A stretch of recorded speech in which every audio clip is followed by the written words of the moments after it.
للہ ملک السماوات والارض، اللہ ہی کے لیے ہے بادشاہت آسمانوں اور زمین کی.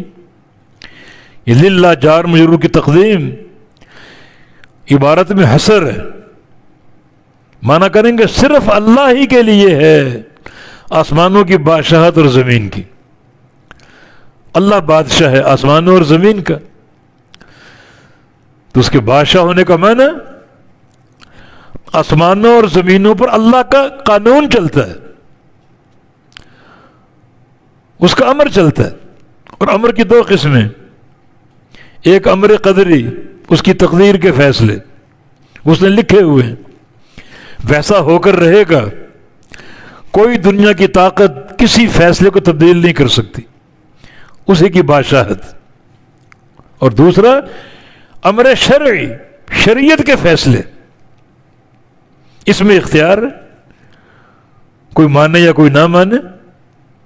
انا ہدیناہ السبیل اما شاکرا اما کفورا، اس میں اختیار. مان لو گے تو جنت ملے گی، اللہ کی رضا ملے گی، نہیں مانو گے تو جہنم کا دائمی عذاب ملے گا. لیکن باہر کیا بادشاہت اللہ ہی کی ہے، اس کا امر نافذ ہے. اور امر کی ایک تیسری قسم ہے امر قضائی، بندوں کا فیصلہ بھی اللہ کے ہاتھ میں، چاہے دنیا میں کر دے لیکن قیامت کا فیصلہ اللہ کرے گا ہی. سارے اولین و آخرین کو جمع کرے گا اور اللہ ان کا حساب لے گا، پھر فیصلے صادر فرمائے گا. تو امر قدری بھی اللہ کا ہے، امر شرعی بھی اللہ کا ہے، امر جزائی بھی اللہ کا. ایسی بادشاہت ہے. یخلق ما یشاء، وہ پیدا کرتا ہے جو چاہتا ہے. یہب لمن یشاء اناثا، دیتا ہے جس کو چاہے لڑکیاں. یہب لمن یشاء الذکور، اور دیتا ہے جس کو چاہے لڑکے. کسی کو صرف لڑکیاں دے رہا ہے اور کسی کو صرف لڑکے دے رہا ہے. اور یزوجہم ذکرانا و اناثا، یا ملا کر دیتا ہے لڑکے اور لڑکیاں، لڑکے بھی دیے لڑکیاں بھی دیں.